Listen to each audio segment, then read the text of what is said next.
biaya operasi aja yang kelas 3 untuk nggak tercover BPJS itu 10 juta di rumah sakit umum, apalagi di swasta kan. Jadi kebanyakan sekarang lebih baik membayar per bulan BPJS 60.000 tercover selamanya kan, kayak gitu. Saya dulu kuliahnya 2013 ya. Di sini tuh saya punya dosen Bu Neng Ayu, siapa yang lupa aku? Kalau yang masih ingat aku ya Bu Ayi, Bu Neng Ayu, Bu Ayu. Itu dosen-dosen yang sering marahin saya karena saya sering telat sekolahnya, kuliahnya kayak kalian tuh. Terus sering saya dimarahin. Karena rumah saya kan Sungai Liat, jadi saya tuh sering pulang pergi, nggak ngekos di sini. Jadi saya sering telat kayak gitu sih. Terus kami 2013 sebelum terjun ke praktik kayaknya kami disumpah angka janji dan pemasangan cap. Nah ini saya praktiknya dari rumah sakit, dari Poltekkes kan kita diturunkan banyak kan, tempatnya nanti di Pencar, di Kelapa, di Bangka Barat, Bangka Tengah, Bangka Selatan. Saya dulu dapatnya di RSUD Koba, Bangka Tengah, kemudian di Puskesmas Selindung, kemudian di klinik BPM itu di klinik Bidan Fitria, kemudian saya di RSUD Pati Bahrin, Puskesmas Pasir Putih, sama Bidan Sri Hartati Air Hitam itu di tahun 2015.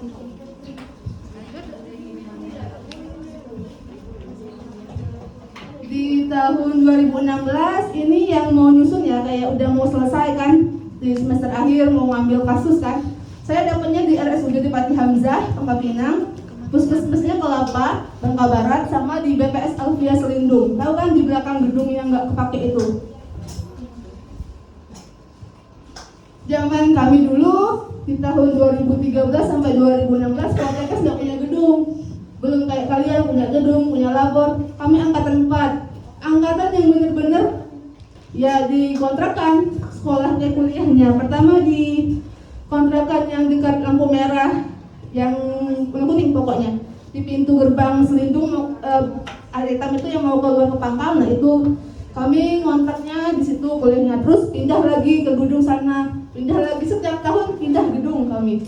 Kami kuliahnya nggak nomaden lah intinya. Kalau praktek di labor kayak gitu kami nggak punya labor zaman dulu, jadi kami harus beli alat, beli obat, beli jarum suntik, beli kondom, beli semuanya adalah kuliah dengan uang pribadi kami kalau untuk alat-alat itu ya. Lanjut, laboratoriumnya nggak punya labor, kami semuanya beli sendiri. Jadi kami kalau periksa itu ya lesehan itu di lantai sama teman-teman, semuanya nyarinya itu ya ada bukunya, cuman ya waktu praktiknya di lantai, nggak punya labor kami dulu. Tahun 2013 sampai 2016 kami nggak punya gedung sama sekali. Lanjut.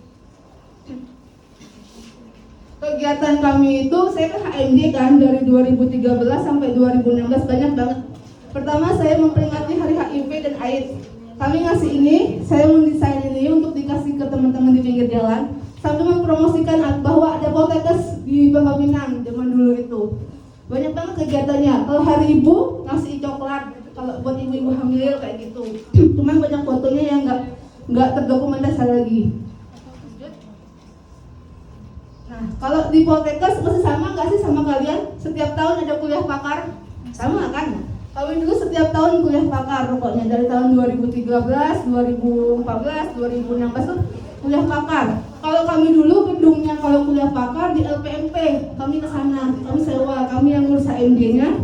Terus nanti yang dosennya yang manggilin siapa yang mengisi, kayak ini kan Dr. Yoza yang ngisi tentang stadium deteksi dini kanker serviks.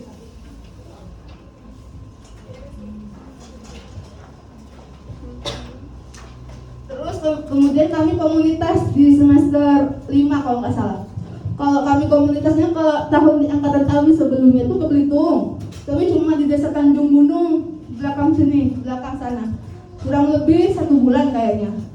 Sama kayak kegiatan komunitas pada dasarnya tuh EMD, ngasih edukasi ke masyarakat, periksa tensi kayak gitu, periksa darah, periksa ibu hamil, terus deteksi dini misalnya MTBS untuk bayi, kayak gitu aja sih kegiatannya. Terus sama Di sana kan belum ada WC ya kayaknya. Jadi kami tuh mencatat siapa aja yang rumahnya belum ada WC, nanti kami kasih ke dosen, kayaknya dosen berhubungan lagi sama pemerintah kayaknya kayak gitu. Zaman dulu itu. Terus saya tuh kan 2016 saya nggak nyusun kayak kalian kasusnya ya kayak ibu hamil kan, ambil ibu hamil di ngomong ya dari hamil TM3 nanti dilahirkan sama kalian. Nanti kan bayinya diasuh sama kalian sampai ke nifas. Kalau saya dulu enggak, saya tuh udah nyusun KTI namanya, karya tulis ilmiah. Jadi saya dulu udah penelitian di D3-nya. Jadi penelitian saya judulnya tuh perbedaan pengetahuan ibu hamil trimester 2. Pertemuan kedua pas ibu hamil metode ceramah sama ular tangga di wilayah kerja Puskesmas Pangkal Balam tahun 2016. Ini banget membekas banget penelitian saya. Dari sini saya bisa melanjutkan ke Aisyah tuh nggak buta huruf lagi, nggak tahu harus apa. Jadi saya tuh udah dari papar di sini. Saya harus penelitian pakai ini, metode ini, sampelnya ini, bikin sendiri segala macam itu. Saya kalau nggak salah pembimbing saya Ibu Marina Santi dulu itu, sekarang udah pindah kayaknya ya. Nah, terus sama Ibu Gebi sama saya dulu pembimbingnya. Terus penguji saya Bu Neng sama Bu Ayi. Saya masih ingat banyak pertanyaannya. Terus kami lulus disumpah lagi profesi karena D3 kan. D3 itu ya karena turun di lapangan udah bisa kerja di klinik, jadi harus disumpah profesi lagi. Kemudian kami yudisium. Yudisiumnya masih nggak di hotel, masih di LPMP sama di gedung direktorat ini. Yang yudisiumnya. Kemudian saya melanjutkan di Aisyah Yogyakarta. Setelah saya kerja kurang lebih 1 tahun, saya dulu bolak-balik Jogja Bangka. Jadi saya tes itu di Jogja karena sekarang nggak ada ya tesnya kayak mau online, bisa tes di sini nanti kalau lulus baru berangkat.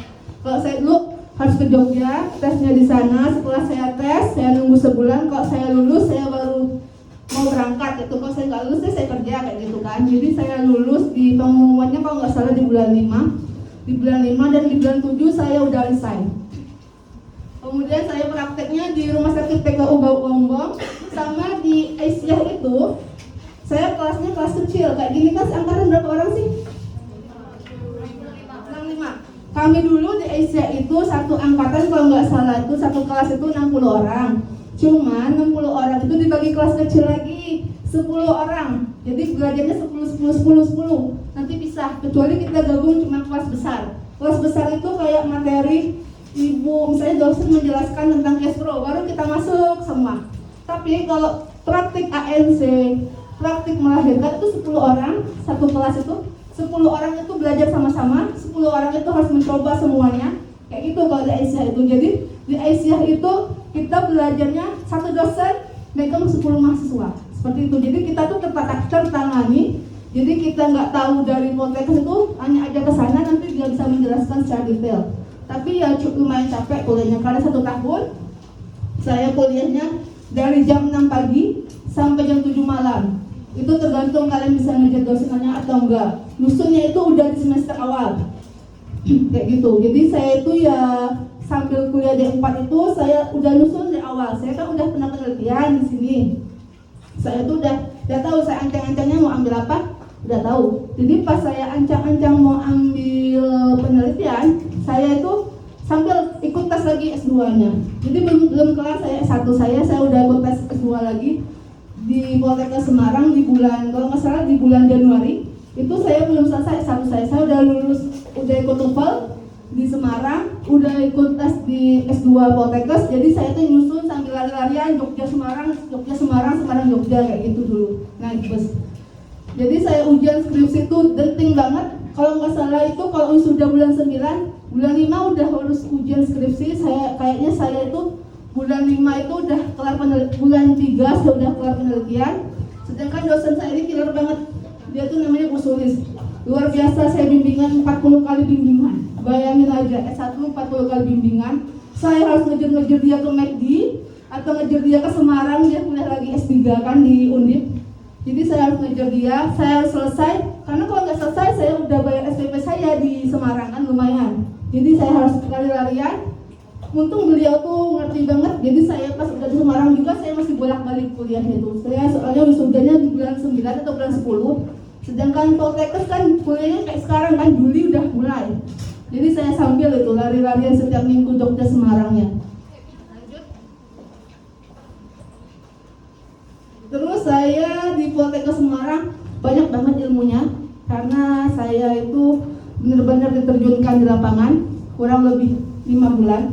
5 bulan saya di Jepara, saya turun di semua puskesmas di Jepara, saya turun di dinas kesehatan, saya kerja di dinas kesehatan kayak ngurus APBN, ngurus data-data yang harus masuk dari satu kabupaten menuju provinsi, saya olah bersama di Kabupaten Jepara. Kemudian saya di puskesmas juga, saya terjun ke lapangan kurang lebih ke ibu hamil, saya pernah ke Karimun Jawa. Sulit banget, di sana tuh ada itu loh, ibu hamil, tapi nggak punya rumah sakit. Jadi sedang lahir itu harus nyebrang dulu ke pulau, ke Kabupaten Jeparanya. Ribet banget pokoknya di sana tuh. Jadi terasa banget kalau di sana tuh kita tuh lebih enak di Pulau Bangka, enak banget dibandingkan dengan Jepara. Udah di pelosok jauh, udah panas banget, udah mahal, udahlah yang penting selesai aja itu pada zaman dulu itu. Ini saya satu angkatan S2 kalau nggak salah 60, terbagi 2 kelas. Kelas A sama kelas B. Jadi yang kelas B itu yang udah kerja kayak saya, udah kerja. Nah, dimasukin di kelas A, B. Ada yang masih baru lulus, belum pernah kerja apa tuh, masih lucu-lucu banget. Nah, itu kelas A karena dosennya beda yang membimbingnya. Kalau saya kelasnya udah ibu-ibu, udah beasiswa. Nah, itu sekolah lagi sama pemerintah, saya di kelas itu. Ini saya di puskesmas gedung 1. Kalau ini di rumah sakit Geraha. 5 bulan saya di Jepara. Sama ini saya di dinas kesehatan sama di rumah sakit Rehata.